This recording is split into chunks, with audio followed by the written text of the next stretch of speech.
A very good evening to one and all. I welcome you all to this news analysis initiative. These are the articles that are important from UPSC perspective. Without any further delay, let's move on to the first one. The first article for the day is Government withdraws order to install Sanchar Saathi app. The government has withdrawn its earlier order that required all smartphone manufacturers to pre-install the Sanchar Saathi app on new phones. Actually, this order created a huge backlash because people felt a government app was being put on their phones without consent. Now, why did the government reverse it? The Department of Telecommunications said that downloads have increased sharply on their own. 6 lakh downloads in one day, so there is no need to force phone makers to install it. What was the issue with the original order? The order was not made public, it leaked. It required the app to be installed in a way where users might not be able to delete it. Civil society, tech experts, and opposition parties called it a privacy and surveillance concern. Whereas, what about other orders, whether they will be still in force, then we will look into it. This is just one of the three new cybersecurity orders. The first one is the SIM binding, where apps like WhatsApp must log out if the SIM is removed. WhatsApp web must auto log out every 6 hours. The second one is fraud blacklist integration. Messaging or social media apps must integrate the devot's fraud risk lists and instantly deactivate suspicious accounts. The third one that is only withdrawn, that is pre-installation of Sanchar Saathi app. And these powers come from the amended Telecom Cyber Security Rules 2024, which is very important. The next article for the day is a dismantling of the base of environmental regulation. The Supreme Court has recently changed its own earlier judgment on environmental regulation. Earlier in 2025, the court said no retrospective, ex post facto environmental clearances should be allowed, meaning you cannot start a project illegally and then ask for approval letter. That earlier judgment was praised because it strengthened the environmental protection. But now, in a review decision, the court has reversed that stand by 2:1 majority.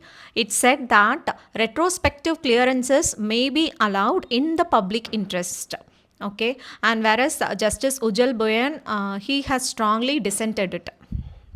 So, what is the core problem with this is projects are supposed to take environmental clearance before starting work, like public hearings, scientific studies, and expert scrutiny. This is to prevent irreversible environmental damage. But many developers start work illegally and then later ask the government to regularize it. In 2017 and 2021, the Environment Ministry issued notifications that allowed such projects to apply for retrospective environmental clearances after paying the fines. The earlier Supreme Court judgment struck down these notifications, saying prior environmental clearance is the heart of the law, not a formality. Second, retrospective clearances reward violations. Third, this violates the precautionary principle and sustainable development norms. Now, the court has taken the opposite view, and the review judgment was criticized. This article says the new judgment uses the circular logic. Since stopping or demolishing illegal projects will harm public welfare, the court says retrospective clearances may be needed. So, this weakens the entire environmental law framework because developers can freely violate rules now, knowing that they can regularize later. Second, environmental impact assessment becomes pointless. It just becomes a stamp after the project is already built, and the accountability is collapsed now. The government's own assurances to courts get ignored, and India loses a key environmental protection tool during a climate crisis. And now this is seen as a dangerous precedent because environmental law is meant to prevent harm, not clean up after the fact. If retrospective approvals become normal, then the environmental clearance system loses the meaning. Compliance becomes voluntary and the deterrence factor disappears. Now, powerful developers will benefit from this, whereas communities and ecologies will bear the damage. At a time when climate risks are rising sharply, the Supreme Court's reversal is seen as a step backward in environmental protection. The next article for the day is the climate is breaching the wall of urban metrics. We often talk about big cities like Mumbai, Delhi, Chennai, Kolkata as if they are the same. But one thing quickly becomes clear during cyclones or extreme monsoons, their ability to protect people is very different. And this different is not just an Indian story because the recent disasters in Sri Lanka, Indonesia, Thailand, and Philippines show that a deeper global problem is there because our idea of what makes a city modern or livable is outdated in a climate changed world. Because today's cities are ranked using the Global Livability Index, City Prosperity Index, and City Resilience Index. They check for hospitals, schools, roads, clean air, governance, etc. But there is a big gap. These indices do not measure whether a city can actually survive extreme climate events. And the Asia's recent floods has exposed this flaw. Example is the cyclone Ditwa which flooded Sri Lanka, the storms that drowned villages in Sumatra and in ASEC, Indonesia. Yesterday we were seeing about it. Then southern Thailand saw its worst rain in the centuries. So why this is happening? Because these rankings look only at mega cities or financial hubs, while the real climate risk zone lie in smaller towns or peri-urban areas which quietly observe the impact of rapid urbanization. Even in places where the data exists, these indices focus on the wrong things. They check the number of hospitals, parks, metro lines, GDP output, but they don't check the can the drainage system handle 300 millimeter of rain in a day, or hillsides stable or illegally built upon, or the houses safe from landslides, or the canals being desilted regularly, or the poor residents can they evacuate quickly. So a city might look world class on paper but collapse during one night of heavy rain. These indices actually they use averages which hide the inequality because cities that score high attract more investment, more metro lines, more airports, but the poorest communities live in the most vulnerable locations like slopes, floodplains, and informal settlements. During floods, rich people can evacuate, insure their homes, or stay in high rises. Poor people lose their houses first and receive help last. This shows how they create inequity. So, the city's real mark of development is in its drainage capacity, whether it's resilient buildings and the poorest residents, how they survive the floods. That is what the real livability mean. The next article for the day is a missing link in India's mineral mission. We often say India has huge mineral potential. But this article makes a basic point. Digging minerals is not the same as creating value. Uncomfortable truth is India mines some minerals, but almost all the refining happens abroad. So we are still dependent on imports, especially as US and China tensions disrupt the global mineral supply chains. So first what you should be doing. India reformed mining but not refining. In that, recent amendments to the Mines and Mineral Acts help India explore more mine through exploration licenses, national auctions, a mineral exchange. But these reforms only help us dig. They do not help us process lithium, cobalt, nickel, graphite, or rare earths. That's why India imports almost everything in refined form, even for clean energy and defense. Now, why this refining is a choke point? Because globally, the midstream stage, the processing and the refining is where the power lies. Example, China controls over 90% of refining for rare earths and graphite.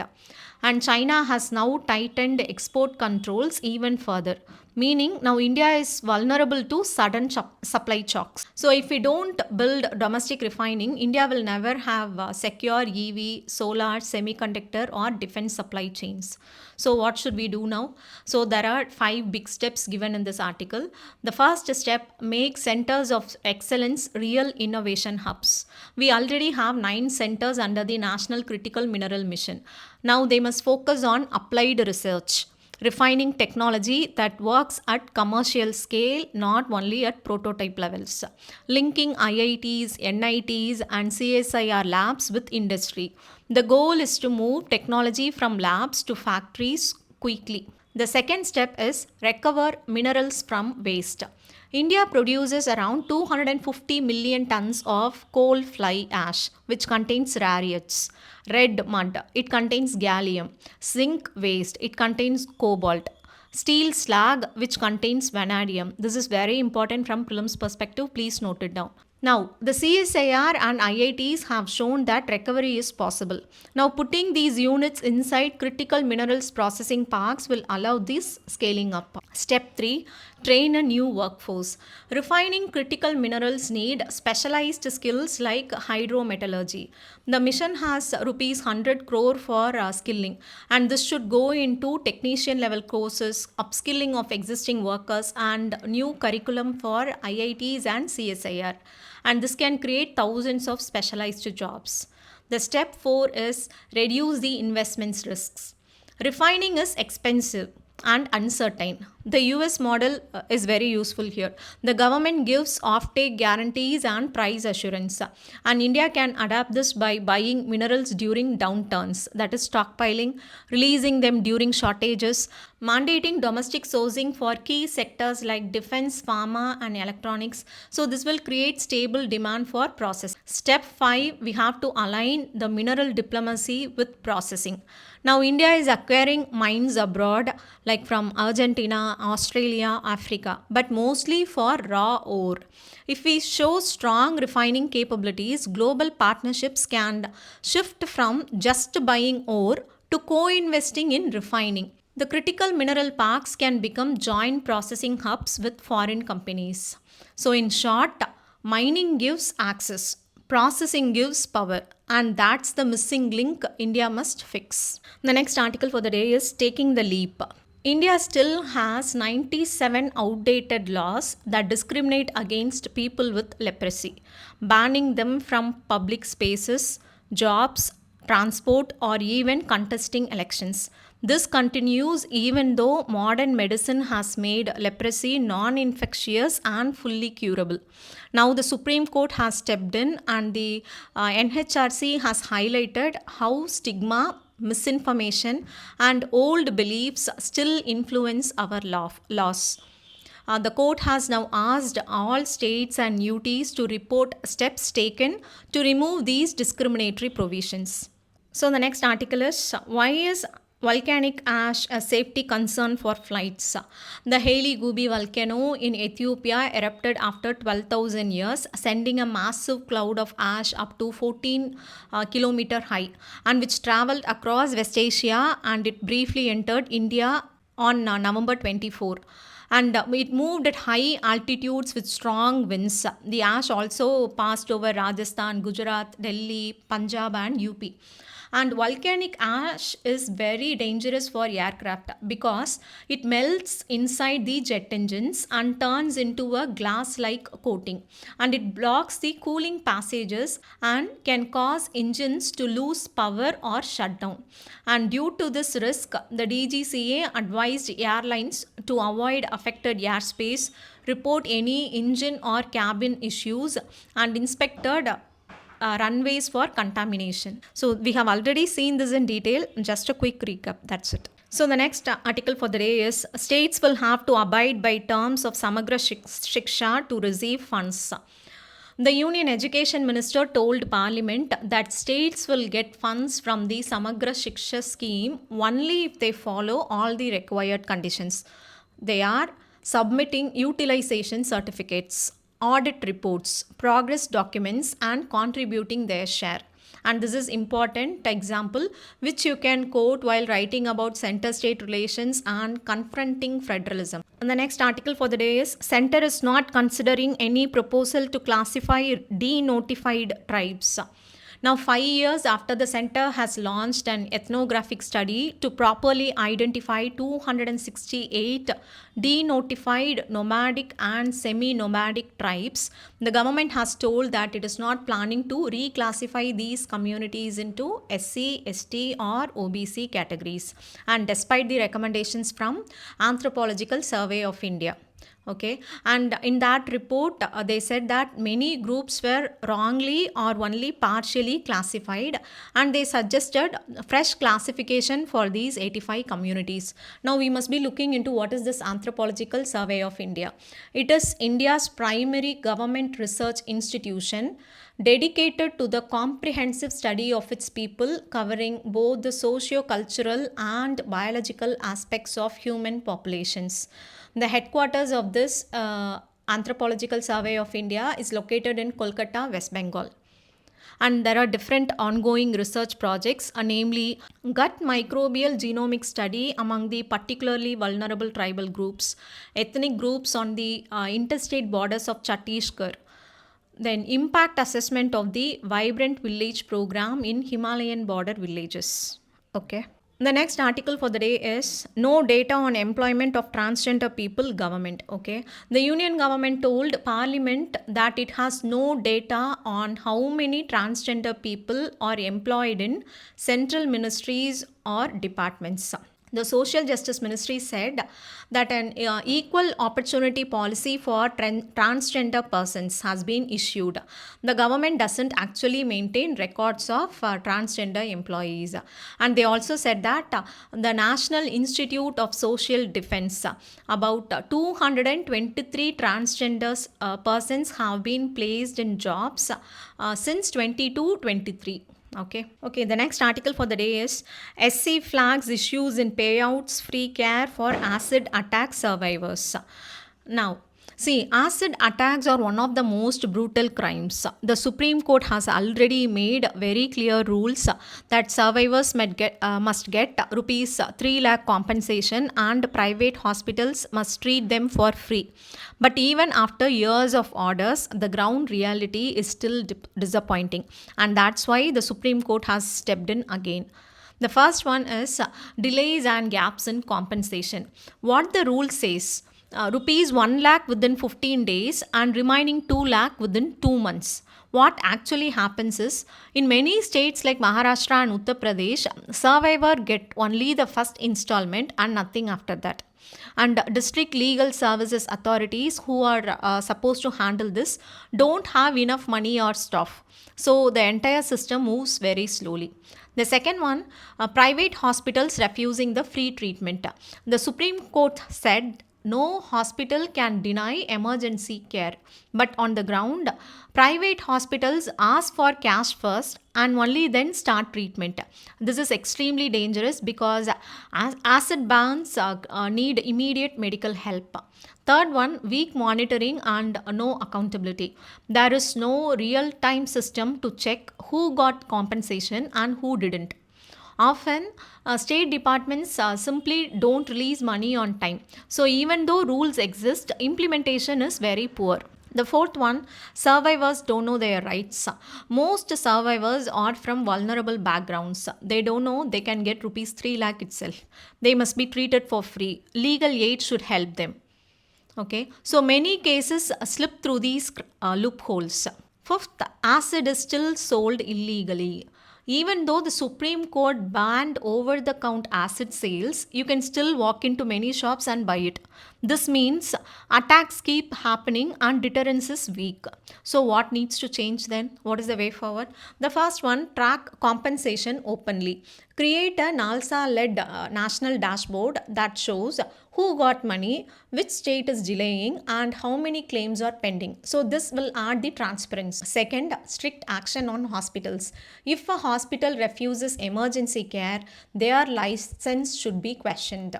Also, we need dedicated burns units in every major district. Third, guaranteed funds. State must release money directly to district legal services, so payouts are not stuck due to bureaucratic delays. Fourth, better legal aid support. Each survivor should have a victim support officer to guide them through the paperwork, medical work, and rehabilitation. Fifth, stronger acid sale regulation. Shop licenses must be cancelled if they sell acid illegally. Ideally, sales should be digitally tracked. Acid attack survivors already they go through unbearable trauma, and delays in this compensation and denial of treatment will only worsen their suffering. And ensuring this timely money, free care, and rehabilitation, first of all, it is not charity, it is a constitutional duty under Article 21. Okay, so now the focus should be on strict implementation and accountability, so these survivors finally get the dignity and the justice they deserve. The next article for the day is Court relaxes norms for scribes in exams conducted by UPSC. The Supreme Court has told the UPSC to make its exams more accessible for candidates with disabilities. Okay. First, the court relaxed the rules for changing scribes. Earlier, candidates had very tight guidelines and strict procedures.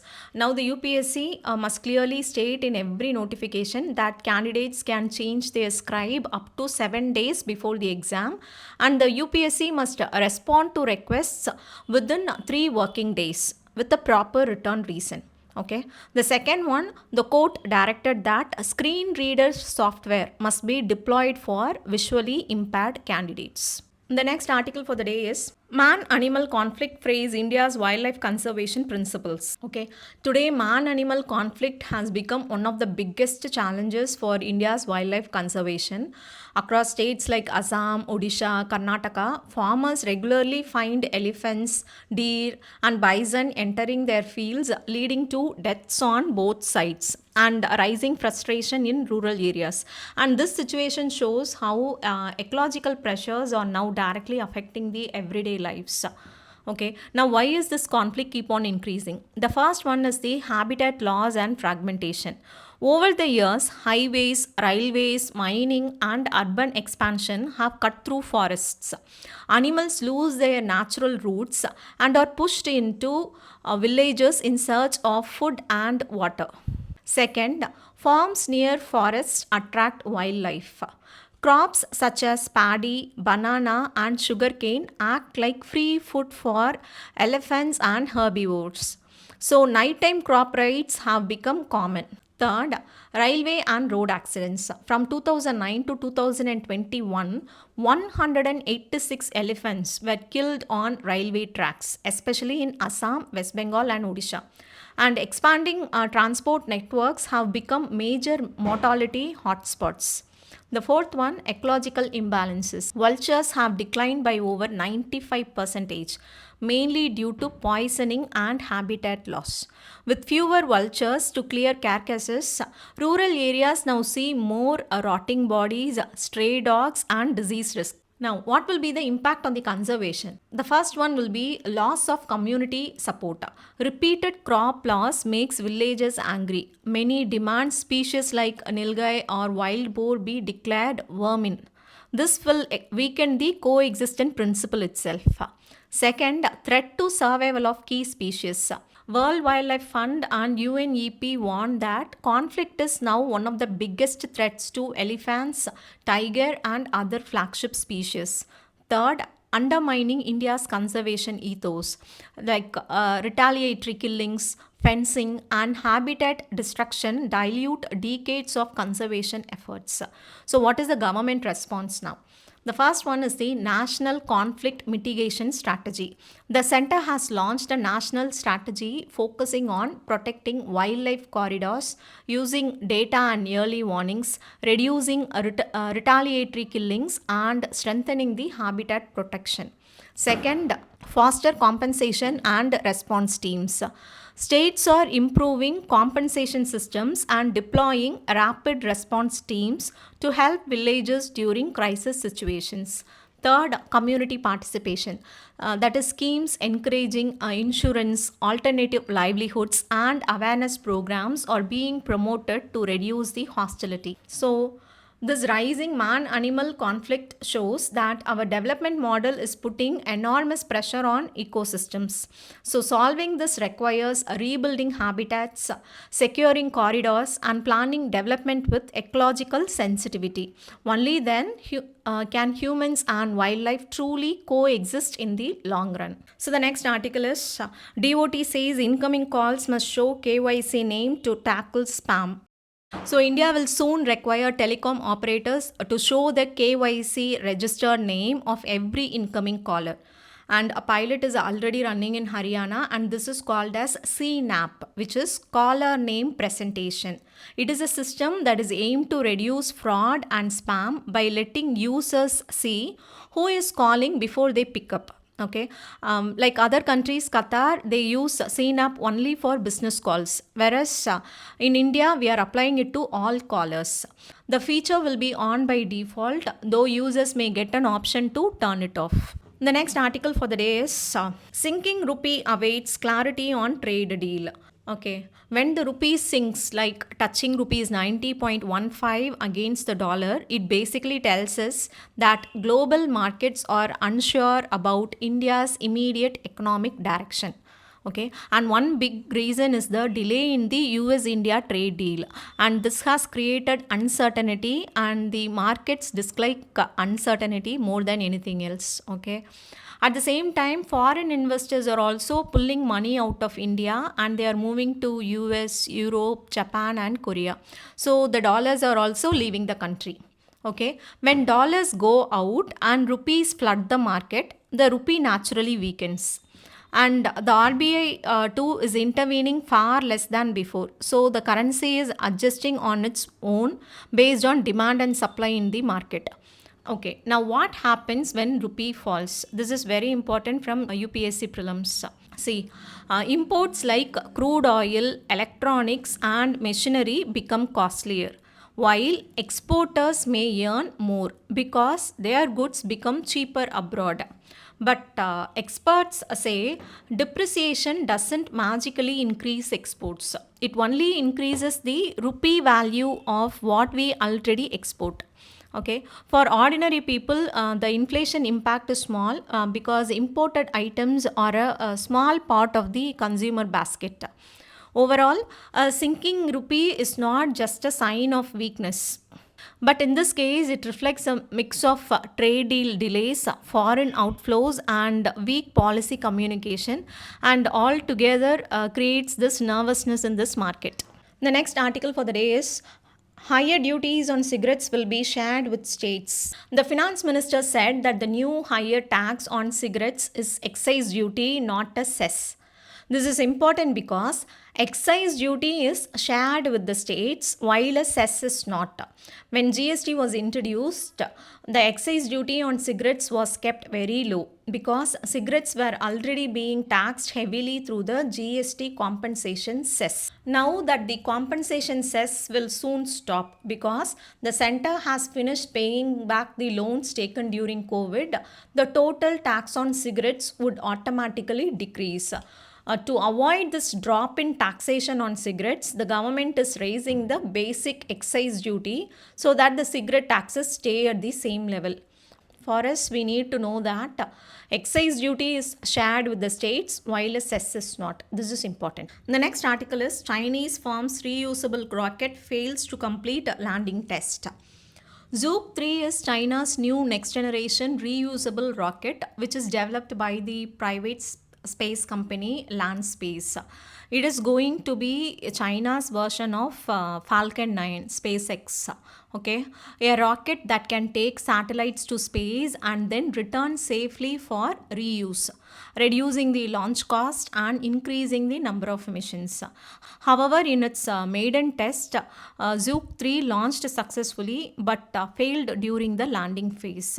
If Zhuk 3 eventually succeeds, it would become China's first reusable orbital rocket, able to fly at least 20 times and carry up to 18 tons of satellites, which is a big step for China's space ambitions, especially to build mega constellations like Starlink. Okay, this is very important UPSC prelims word. cause in recent EPFO exam there was a question about a private rocket's name. Okay.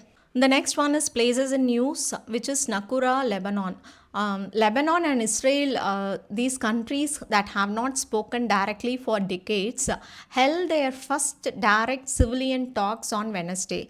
And this meeting happened in Nakura at the headquarters of the UN Peacekeeping Force. Okay, we will just look into Nakura in Lebanon. And while looking so, it is very important that we know the bordering countries of Lebanon and the sea. The sea is Mediterranean and the bordering countries are Syria, Iraq, Jordan and Israel. That's all for today. Thank you all for joining.